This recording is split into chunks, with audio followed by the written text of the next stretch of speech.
disease which is incurable. And no matter how much wealth they have, they can't prevent the onslaught of the disease. And eventually they succumb. So, the Bhagavad Gita states that a cardinal truth of life is that there is distress in the world. That this is something which we often don't recognize. In fact, one social critic said that technology is the art of rearranging reality so that we don't have to experience it.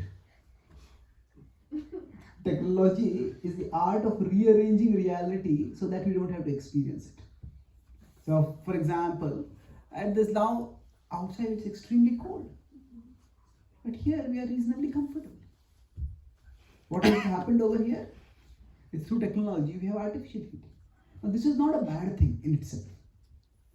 Sometimes it is good, but say if right now I'm not experiencing any cold, and because of that, if I think that is how it is, and suddenly I go and I freeze. So if we are rearranging reality so that we don't have to experience it, that doesn't mean reality is changed. It's just we have rearranged it. So we might be able to arrange our situation in such a way that we can fulfill many of our desires. But we might gain some powers. But eventually, reality intrudes in. And sooner or later, situations come up where what we desire doesn't happen. So that brings us to the third category. What is the third category? Power but no desire. Now here, when we talk about power and no desire, we say, who is the person who doesn't have any desires? We all have lots of desires. But when what we are talking about here is, there is a mismatch. I have certain desires and I have certain powers. Much of life, distress is because we... Sorry, I couldn't find distress because in your music.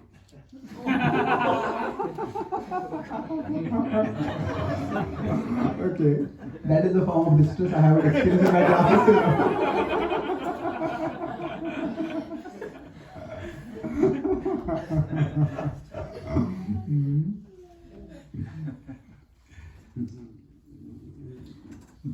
So, now when we have power but no desire, that means that sometimes we may have more resources than the knowledge of what to do with our resources.